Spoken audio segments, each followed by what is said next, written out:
সুপ্রিয় দর্শক শ্রোতা, সবাইকে শুভেচ্ছা। বাংলাদেশ এবং সারা পৃথিবীর যে যেখানে আছেন, যারা আমাদের অনুষ্ঠান শুনছেন, তাদের প্রতি শুভকামনা। গোপালগঞ্জ পরিস্থিতি নিয়ে আমরা কথা বলবো।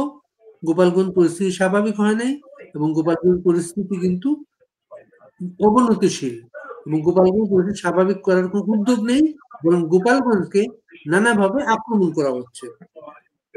আমাদের প্রিয় সহকর্মী সংবাদ বিশ্লেষক সাইফুল আহমেদ, ওনাকে আমরা গোপালগঞ্জ নিয়ে তার মূল্যায়নগুলো করার চেষ্টা করব, ওই পরিস্থিতি নিয়ে। সাইফুল ভাই, আপনাকে শুভেচ্ছা। ধন্যবাদ। গোপালগঞ্জকে আপনি কিন্তু বীর গোপালগঞ্জ উল্লেখ করেছেন। বীর চট্টলা আমরা একটা উপাধি সবসময় ছিল, উপমা। গোপালগঞ্জ সেখানে আপনি কেন এইভাবে গোপালগঞ্জকে চিত্রিত করলেন? আপনি আমার কাছে মনে হয়েছে যে এই জাতির জনক বঙ্গবন্ধু শেখ মুজিবুর রহমানের জন্য গোপালগঞ্জবাসী যেই স্যাক্রিফাইস করে, শত শত আহত, আমি সর্বশেষ জানি অনেক আহত, মানে হসপিটালাইজ হয়তো 50-60 জন, কিন্তু 70 জনের মতো, কিন্তু শত শত আহত। সেটা যে কোনো ভাবে হোক, পুলিশের লাঠি পেটা হোক, মাথা ফাটায় দেওয়া হোক, পাথরের আঘাতে হোক, পুলিশের টিয়ার সেলের আঘাতে হোক, শত শত আহত। এখন পর্যন্ত সরকারি হিসাবেই 4 জন নিহত, যদিও অনেকে অনেক ফিগার বলেন। আমি যেহেতু সরকারের হিসাবটাকে আমরা ধরে নিতে চাই যে এটাই ফিগার। 4 জন শহীদ হয়ে,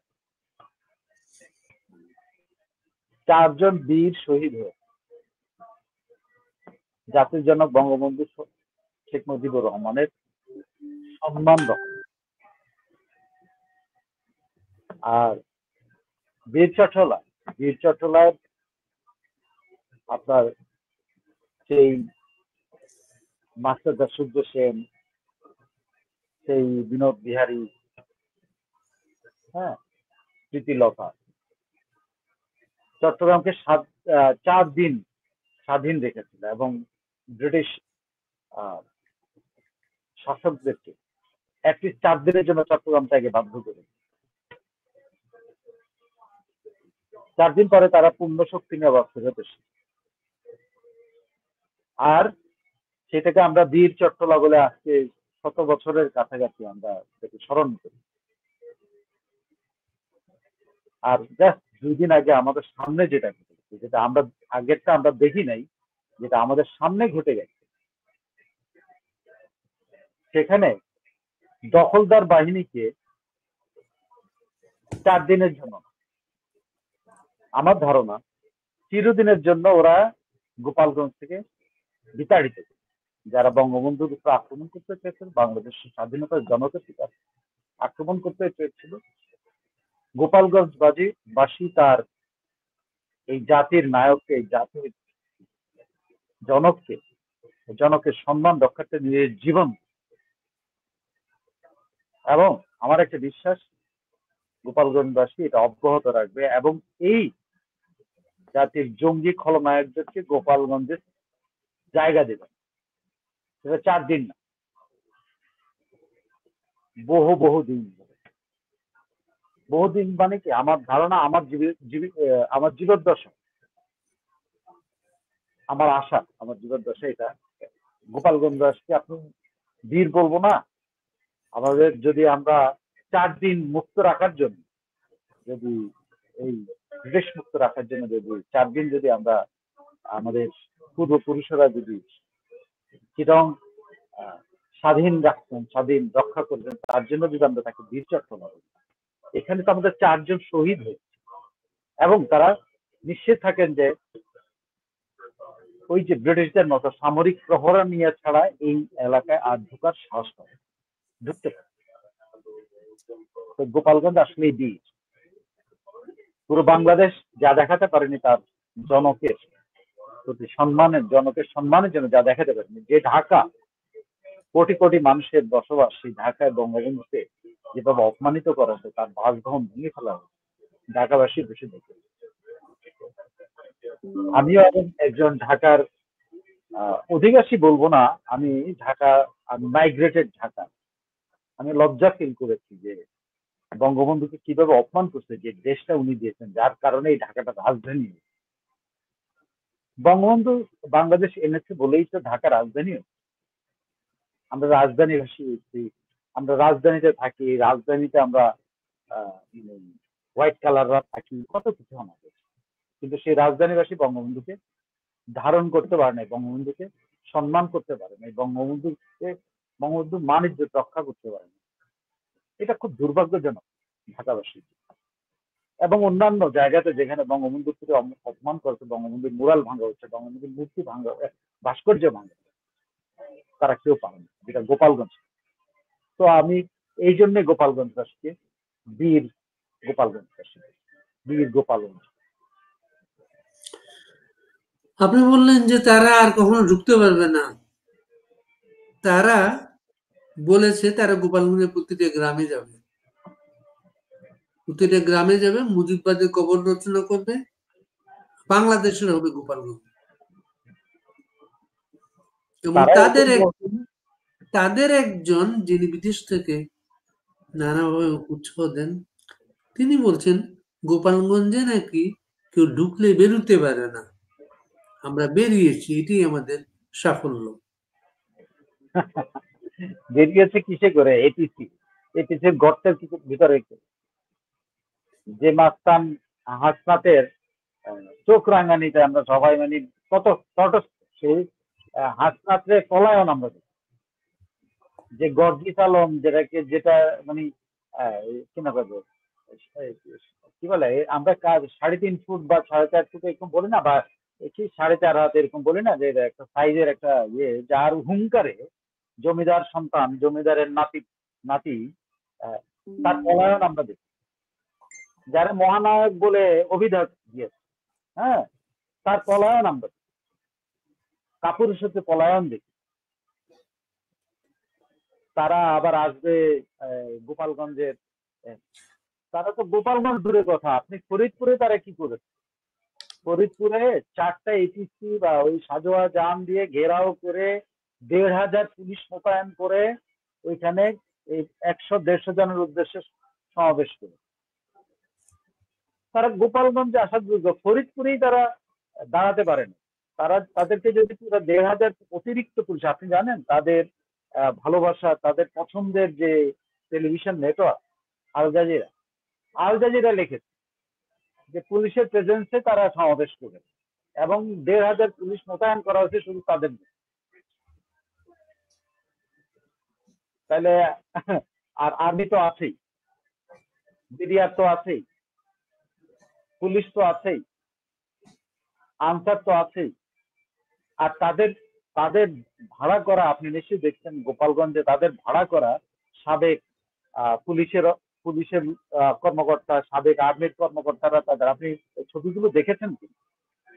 আপনি যদি দেখেন ফরিদপুরে তারা যখন যায়, তাদেরকে পাহারা দেওয়ার জন্য কে গেছে জানেন? ঢাকায় মনে আছে যে তাদের মধ্যে ছেলেকে রাইফেল শেখানো, এবং বলছে যে আমি অ্যাক্টিভলি পার্ট হয়েছি, এবং যারা সাক্ষ্য দিয়েছে যে তারা অনেক আগেই জনতার সাথে মিশে এখানে এই প্রতিরোধ তৈরি করেছিল সেই জুলাইতে, সেই লোকগুলি কিন্তু তাদের সাথে তাদের পাহারায় ছিল। এখন হয়তো ধরেন এই পাহারাটা দিয়ে তাদেরকে বাঁচানো যাবে। আমরা তো নিশ্চয় তাদের মৃত্যু কামনা করি না, তাদের একটু হামলা হোক এটা আমরা চাই না, কিন্তু তারা গোপালগঞ্জ দখল করবে। তারা আস্তে আস্তে নিজেরাই এই গর্তের ভিতরে, যে গর্তে ইঁদুরের গর্তের মতো করে শাহজাহানে ঢুকেছে, হ্যাঁ, এই শাহজাহানে এরকম গর্তের মতো করে ঢুকতে থাকবে। তাদের এই হুঙ্কার হলো ভয়ের হুঙ্কার। হুঙ্কার যখন দেয়, আপনি দেখেন যে নেড়ি কুত্তা কিন্তু বাড়ির বাউন্ডারির মধ্যে এসে হুঙ্কার, ঠিক আছে, যখন নিরাপদে গেছে, যখন সেনাবাহিনী ঘেরাও করছে, তখন হুঙ্কার দিচ্ছে। তার এক পর্যন্ত কি অবস্থা ছিল, চেহারার কি অবস্থা ছিল, পারলে কান্নাকাটি। সেনাবাহিনীর পাহাড়ের ভিতরে যায় কিন্তু তারা হুঙ্কার দিচ্ছে। এটা হলো, আপনি নিশ্চয় আপনাদের বাড়িতে পালা পালা কুকুর ছিল, সে পালা কুকুর কিন্তু বাড়ির বাউন্ডারির ভিতরে যায় না।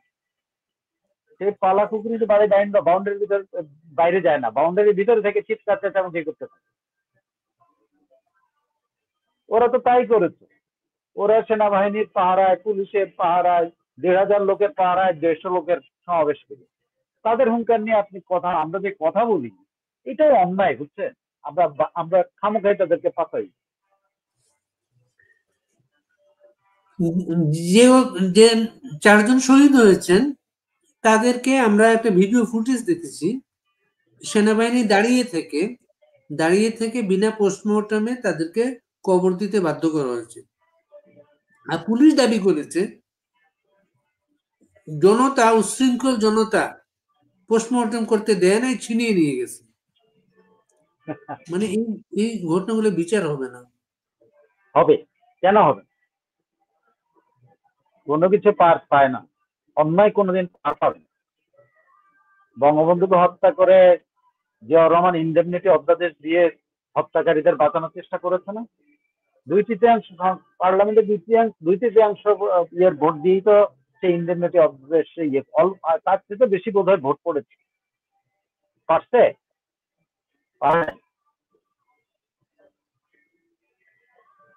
কোথায় সেই ডালিমরা? কোথায় সেই রশিদরা? কোথায়? তারা কোনোদিন বাংলাদেশের মাটিতে, বাংলাদেশের সাধারণ মানুষের সামনে দাঁড়াতে পারবে না।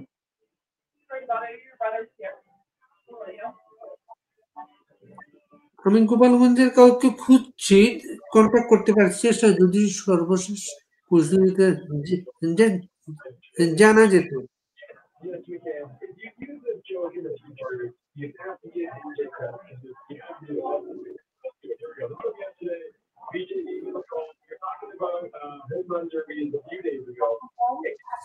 আপনার কাছে কি গোপালগঞ্জের সর্বশেষ ইনফরমেশন আছে?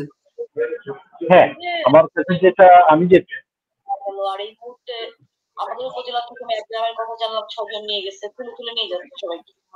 আপনি আমরা একটা লাইভে আছি, আপনি কি অডিওতে বলতে পারবেন গোপালগঞ্জ সর্বশেষ পরিস্থিতিটা? হ্যাঁ, বলতে পারবো। আমরা সাইবুল ভাই, গোপালগঞ্জের মেয়ে আরিফা রহমান রুমা, উনি আপডেট আছেন গোপালগঞ্জের পরিস্থিতি নিয়ে। উনার কাছে একটু শুনি। রুমা, আমাদেরকে একটু বলেন তো কি অবস্থা সর্বশেষ?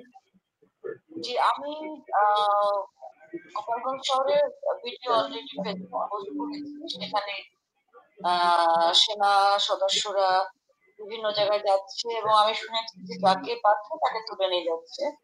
তো আরেকটু উপজেলা আছে মুকসাদপুর, সেটা আসলে গোপালগঞ্জ থেকে বেশ খানিকটা দূরে শহর থেকে। মানে যে ঘটনা ঘটেছে এটা বেশ দূরে, 1 ঘন্টা লাগে যেতে। তো আমাদের ধারণা ছিল যে ওই উপজেলা অথবা এর সাথে এটার মধ্যে কিছু হবে না। কিন্তু আমি শুধু একটা গ্রাম থেকে খোঁজ পেলাম যে গ্রাম থেকে 6 জনকে তুলে নিয়ে যাওয়া হয়েছে।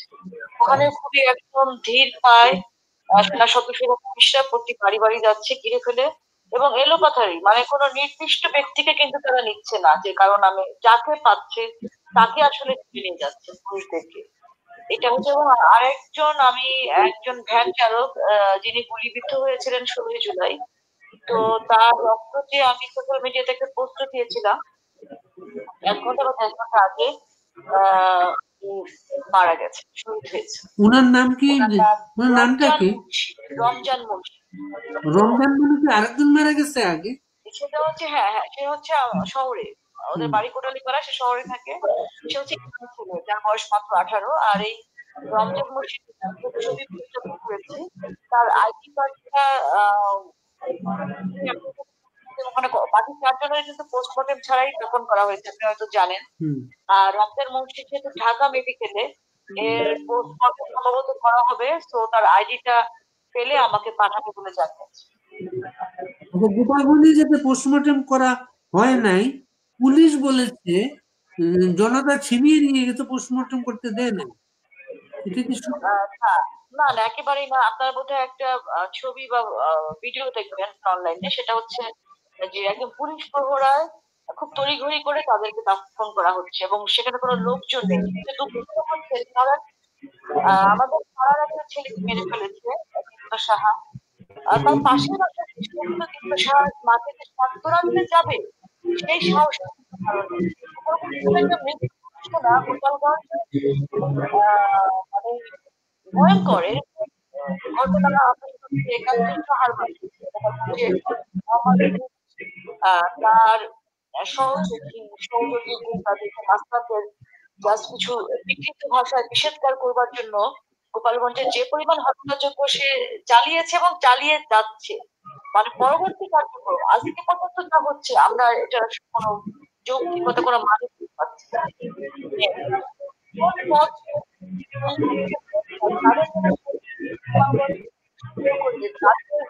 কি উদ্দেশ্য এটা করছে এটা ভালো বলতে সেনাবাহিনীর আমরা সর্বশেষ আস্থা রেখেছিলাম।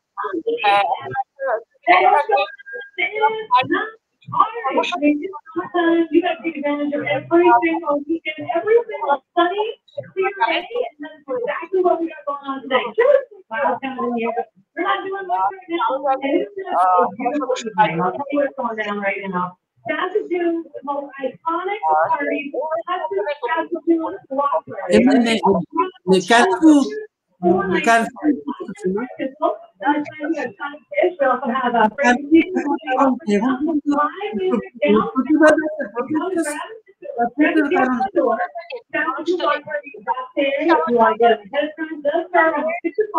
Then Friday and Saturday is not the DJ, okay? If you see the block party, you know, on it is no, the party is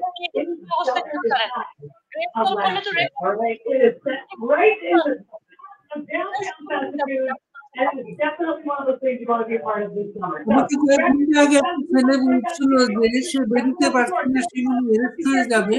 তাকে আমি অনলাইনেও দেখছি না। যারা আছে আমরা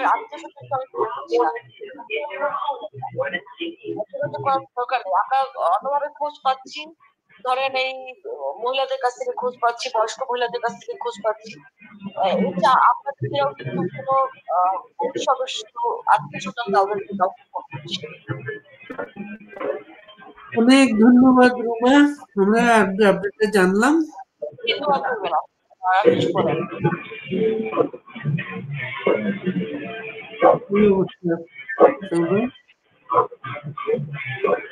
অবিশ্বাস্য, কোনো কর্মসূচি নাই।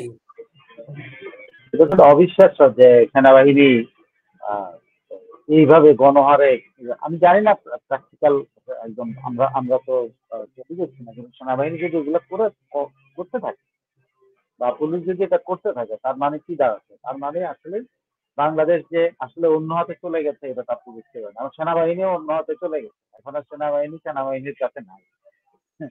সেনাবাহিনী আর সেই মুক্তিযুদ্ধের সেনাবাহিনী নাই, থাকতে এটা করতে হবে। তারা কালকে যা প্রতিদিন যা করেছে সেটা তো একটা ঘৃণিত।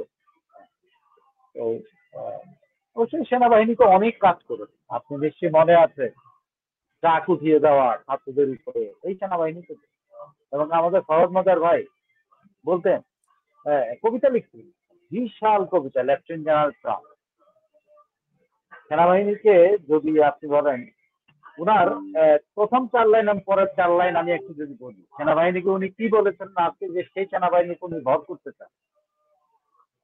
আমি প্রথম 4 লাইন এবং পরের 4 লাইনকে একটু পড়বো। না পড়েন তো। লেফটেন্যান্ট জেনারেল ট্রাক, গতকাল ছাত্র সংগ্রাম পরিষদের মিছিলে তোমার আক্রমণ ছিল চোরাগুপ্তা, কাপুরুষ। পশ্চাৎ দেশ থেকে পরিচালিত ছিল তোমার হামলা, কাপুরুষ। এরপর আমি লাস্ট একটা লাইন করি, অতএব হে truck, lieutenant general truck, president truck, তোমার সঙ্গে শেষবার সামনাসামনি ফয়সলা হবে। কাপুরুষের সাথে তো ফয়সলা হবেই কোনো না কোনো, তাই না? এটা কিন্তু ফরহাদ মজার, আজকে যে ফরহাদ মজার যে এদের এই বিপ্লবীদের সেই বিপ্লবী ফরহাদ মজার কিন্তু তখন সাংঘাতিক ভাবে অনুপ্রেরণা দান করছে, তখন সেনাবাহিনীকে কাপুরুষ বলছে, ঠিক আছে? এবং উনি আবার এটাও বলেছিলেন যে শেষবার হলো সামনাসামনি ফয়সলা হবে। সেনাবাহিনী সেই দিকেই যাচ্ছে কিনা আমি জানি না। সেনাবাহিনী বহুত অপকর্ম করেছে, অনেক। এই দেশে সকল বড় মুক্তিযোদ্ধা সবাইকে হত্যা করছে সেনাবাহিনীর সকল মুক্তিযোদ্ধা অফিসার, বেশিরভাগ অফিসারকে হত্যা করেছে সেনাবাহিনী। বাংলাদেশের জাতির জনককে হত্যা করে সেনাবাহিনী। একজন সেক্টর কমান্ডারকে হত্যা করে, জিয়াউর রহমানকে হত্যা করে সেনাবাহিনী। সেক্টর 2 এ খালেদ মোশাররফকে হত্যা করে এই সেনাবাহিনী। এরশাদের মাধ্যমে বাংলাদেশকে 9 মাস পদোন্নতি দিতে কর্নেল তাহেরকে ফাঁসি দিয়ে, হ্যাঁ, কর্নেল তাহেরকে ফাঁসি দিয়ে এই সেনাবাহিনী। আপনি আরো উদাহরণ দিতে গেলে এই সেনাবাহিনী বাংলাদেশকে বারবার রেড করতে। তারপরে সবাই সেনাবাহিনীর উপর ভরসা রাখতে চায়, কেন জানেন? লাস্ট ভরসা সবাই সেনাবাহিনী মনে করে সেনাবাহিনী এই অত্যাচার নির্যাতন থেকে বাঁচাবে। কিন্তু সেনাবাহিনী যখন নিজেই নির্যাতকে পরিণত হয়, নিজেই খুনিতে পরিণত হয়, তখন তার আমাদের কিছু করার থাকে না। আর এই সেনাবাহিনীর প্রধান তো, এই বর্তমান সেনাবাহিনী প্রধান সর্বশেষ নিয়োগ পাওয়ার পরে এই মাজার জিয়ারতে এসেছিলেন। সবকিছুই করে তো, এরাই তো সবকিছু করে। জিয়াউর রহমান কি বঙ্গবন্ধুর সাথে যায়, বঙ্গবন্ধুর বাসভবনে যায় দেখা করতো না? করতো। সেই জিয়াউর রহমানই বলছে president is gone, vice president is there, বলছে না? তো এগুলো আসলে আমরা সেনাবাহিনীর প্রতি আসলে আমরা তোমার সেনাবাহিনীর উপর নির্ভর করি। আমাদের জাতির একটা প্রবলেম হলো কি জানেন? আমরা আমাদের উপর নির্ভরশীল না হয়ে আমরা সবসময় যে সেনাবাহিনী আমাদের এই 54 বছরের ইতিহাসে, 53 বছরের ইতিহাসে এত বড় নির্যাতকের দল, আমরা তার উপরে নির্ভর করি। আমরা তারপরেও বলি যে সেনাবাহিনী কিছু একটা করি, কারণ বিশ্বাস করি আমরা সাধারণ মানুষটা একটা আস্থার জায়গা। তারা যতই নির্যাতন করে ঘুরে ফিরে আমরা তাদেরকে আস্থার জায়গায় নিই, কিন্তু তারা আসলেই আস্থা রাখতে পারে নাই। দেশপ্রেমিক, আমরা তো দেশপ্রেমিক কে না বাংলাদেশে? আমরা কাউকে বলি না, আমরা সবসময় দেশপ্রেমিক বলি সেনাবাহিনীকে। আমরা সবসময়, আমিও অনেকবার কিন্তু এই সেনাবাহিনীর উপর ভরসা করতে চেয়েছিলাম যে জঙ্গিদের হাত থেকে সেনাবাহিনী রক্ষা করে, কিন্তু না, সেনাবাহিনী জঙ্গিদের সহায়ক। তারা তো যে আপনি বললেন, যে রুমা বললেন যে ঘরে ঘরে যায়, গ্রামে গ্রামে যায়, তারা মানুষকে ধরতেছে। আপনি জানেন যে তারা কারফিউ দিয়ে রাখছে, কিন্তু গোপালগঞ্জে ঢোকার ব্যাপারে কোনো কারফিউ নাই। চারিদিক থেকে বিভিন্ন মাদ্রাসার লোকজন কিন্তু গোপালগঞ্জে ঢুকছে, সেটা বাধা নাই। মাদ্রাসার লোকরাই যে যায় গিয়ে আবার অত্যাচার সেটা আমি বলছি না, কিন্তু তাদের ঢুকতে কোনো বাধা নাই। মাথায় টুপি আর পাজামা পাঞ্জাবি পরে যে কেউ ঢুকে যেতে পারে। সেনাবাহিনীর এই হলো মানসিকতা। আমি আসলে সেনাবাহিনী নিয়ে আপনার যে আস্থা, আমরা সবসময় করার চেষ্টা করছি, বলার চেষ্টা করেছি। আমি আসলে আস্থার জায়গাটা আমার আর নেই। আমি বিশ্বাস করতে পারি না যে সেনাবাহিনী যা করতেছে, যেগুলো শোনা যাচ্ছে, এগুলো বাংলাদেশের সেনাবাহিনী। এরা বাংলাদেশের এই গোপালগঞ্জের সন্তানরা কিন্তু সেনাবাহিনীতে চাকরি করে না? করে তো। যদি তাই হয়, তারা কি করে নিজের মা বোনের উপর অত্যাচার করলো, নিজের ভাইয়ের উপর অত্যাচার করলো, নিজের ছোট ভাইকে গুলি করে মারতেছে, নিজের বাবাকে গুলি করে মারতেছে? কেমনে? আমরা একজন পুলিশকে নিয়ে আমরা হচ্ছে, এখন তো সেনাবাহিনী গুলি করছে। পুলিশ তো বলেছে তাদের কাছে লেখাল ছিল, তারা বারবার কিন্তু বলছে যাই করেছে সেনাবাহিনী। এই 5টা জঙ্গি বাঁচানোর জন্য 4টা-5টা লাশ ফেলে দিতে হবে? জঙ্গি বাঁচানো কাজ না সাধারণ মানুষকে বাঁচানো কাজ? সাধারণ মানুষ প্রতিবাদ করে জঙ্গিদের দিকে, যারা বঙ্গবন্ধুর যা আমাদের অবশিষ্ট আছে, বঙ্গবন্ধুর একটা কবরস্থান আছে, সেটাকে আমরা ধ্বংস করার জন্য যারা হুমকি দিই, মানুষ তা রক্ষা করে। তার সেনাবাহিনী সেই রক্ষককে উপরে গুলি চালে, আক্রমণকারীর উপরে চালায় নাই। আক্রমণকারীকে এপিটিতে করে ওরা পলায়নের সহায়তা। তারপর আরেকটা জেলায় তারা পথসভা করেছে, সেখানে সেনাবাহিনীর এপিসি দিয়ে সেনাবাহিনী তাদেরকে হেল্প করে। পাহারা দিক, তার মানে কি জঙ্গিদের পাহারাদার হয়েছে সেনাবাহিনী। আমি একদিন বলতাম এরা আনসারে পরিণত হয়েছে, কিন্তু আনসারে পরিণত হওয়ার নিম্ন গমন হয়নি, তারা এখন জঙ্গিদের পাহারা দিচ্ছে। জঙ্গিদের সাইফুল ভাই, পাহারায় এখন সেনা সদস্য ভাবতে সাইফুল ভাই, সাইফুল ভাই, ওসামা বিন লাদেনকে যেদিন পাকিস্তানে অপারেশন করে মারা হয়, হোয়াইট হাউসে একটা রুম থেকে বারাক ওবামা, হিলারি ক্লিনটন এরা কিন্তু লাইভ জিনিসটা দেখেছে তারা। আমরা এবার দেখলাম হোম মিনিস্ট্রিতে একটা কন্ট্রোল রুম বানিয়ে গোপালগঞ্জের সব ছবি এখান থেকে বসে বসে দেখে দেখে গোপালগঞ্জে মানুষ মারার পুরা হত্যা করা হয়েছে। এটা বিচ্ছিন্ন ঘটনা না, কিন্তু এটা ওই ছবিটা দেখার পরে, ওই কন্ট্রোল রুমটা দেখার পরে ওই স্বরাষ্ট্র উপদেষ্টা এবং বাচ্চা উপদেষ্টা তাদের ছবিটা অফিসিয়ালি রিলিজ করা হয়েছে। আমি আপনাকে যেটা বলবো, এই ছবি দেখার পরে আমার কাছে, আমি আসলে এই কথাটা কখনো বলি না, এখন পর্যন্ত আমি এটা বিশ্বাস করি, কিন্তু আমার মনে হচ্ছে কি জানেন, the whole thing was pre plan. যদি পুরোটাই প্রি প্ল্যান না হবে তাহলে স্বরাষ্ট্র উপদেষ্টা কন্ট্রোল রুমে বসে থাকবে কেন?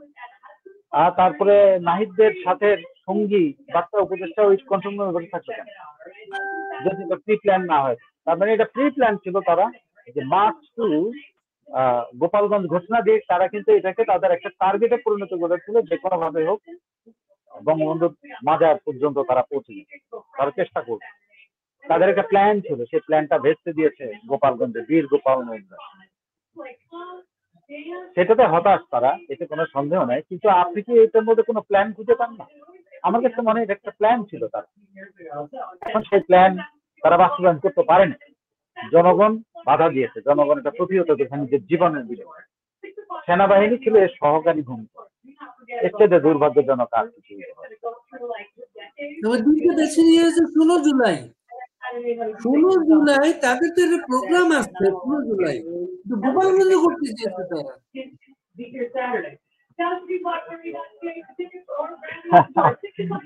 16 জুলাই কোনোদিন ওই আবু সাইদ নিয়ে কথা হবে না, জঙ্গি আবু সাইদ নিয়ে কথা হবে না। 16 জুলাই হবে কি জানেন, এই গোপালগঞ্জের শহীদদের নিয়ে কথা হবে। গোপালগঞ্জের শহীদদের স্মৃতিতে স্মরণ সভা হবে, গোপালগঞ্জের শহীদদের কথা স্মরণ করবে, এবং দেখবেন যে এরাই হবে আগামী দিনে যখন আমরা আমরা বীর চট্টলার বীরদের যেমন বলি, এরাই হবে এদের এদের এদের জীবন নিয়েও কিন্তু আমরা বলবো, হয়তো কোনো একদিন আমরা জানবো। এখনো তো আমরা জানি না ওরা কে কোথায়, পুরোটাই আমরা ডিটেল জানি না, শুধু পাপদাদার পরিচয় ছাড়া, কিন্তু তাদের তাদের কথা লেখা থাকবে। আমি বলেছিলাম লিখিত হবে এবং আমরা স্মরণ করবো। এবং আমাদের মিডিয়ার কভারেজ দেখছেন, মিডিয়ার কভারেজ হচ্ছে এনসিপির মিটিং এ হামলা করা হয়েছে,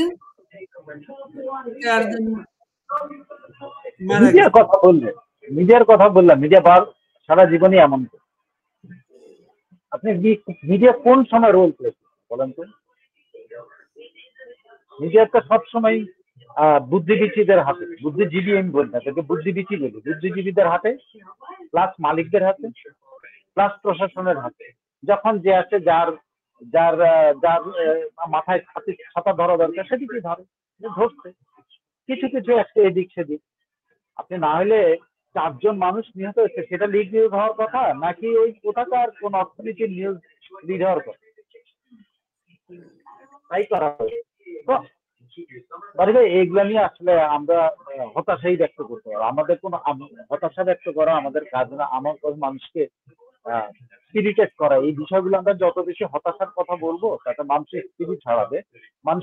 মানুষ যে প্রতিবাদী হয়েছে সেটা মানুষ হারায় ফেলবে। মানুষ যে প্রতিবাদ শোনা প্রতিরোধ করতে পারছে, এটা গোপালগঞ্জবাসী যে প্রতিরোধ করে 16 জুলাই প্রতিরোধ দিবস হিসেবে পালিত হবে। সেই প্রতিরোধ থেকে আমরা কিন্তু মানুষকে সাহস দেওয়া দরকার, যেন মানুষ চ্যালেঞ্জ করতে পারে, যে সকল জঙ্গিদের চ্যালেঞ্জ করতে পারে, আরো সেইভাবে আমাদের কথা বলা উচিত। আমরা আসলে ওই সারাক্ষণ এই অ্যারেস্ট হচ্ছে ভয় ভীতি আমরা প্রচার করা আমাদের কাজ। এই ঘটনাটা বাইরে যেভাবে গেল, আমাদের স্যারের কি সম্মান বাড়লো? তার সম্মান আন্তর্জাতিক খেলোয়াড় না আমাদের স্যার? ওর সম্পর্কে পৃথিবীতে এমন কোন আন্তর্জাতিক পত্রিকা নাই, বেশিরভাগ আন্তর্জাতিক আমি বলবো যে ওয়েস্টার্ন আন্তর্জাতিক পত্রিকাগুলো সবগুলো দেখেছে যে হি divided the nation, he divided the nation. দেশটা তার কন্ট্রোলের বাইরে। তার কাছে যেটা আশা করেছিল জিত জীবন, আমি নোট বইটা আমরা আপনার বলবো, আমি একদম হুবহু বলে দিতে পারতাম যে কে কি বলেছে। ইভেন আল জাজিরা বলেছে ডিভাইডেড নেশন। আল জাজিরা বলছে যে 1000 পুলিশ দিয়ে পাহারা দিয়ে মিটিং করা হচ্ছে ফরিদপুরে। আল জাজিরা যে এটা প্রমাণ করে যে এরা আগের যেই ওখানে এরা যে আগের যে শেখ হাসিনাকে ক্ষমতাচ্যুত করে যে মানুষের মনে জায়গা করে সেই জায়গাতে তারা আনবে, এগুলো আল জাজিরা না, তাদের সমর্থন।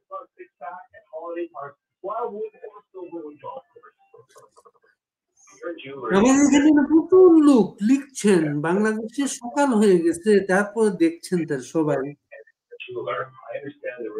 একজন লিখেছেন, ওনার নাম হচ্ছে উজ্জ্বল বড়ুয়া। সাইফুল ভাই, আপনি আমার মনের প্রশ্নের উত্তরটা দিয়ে দিলেন, আপনার সাথে একমত।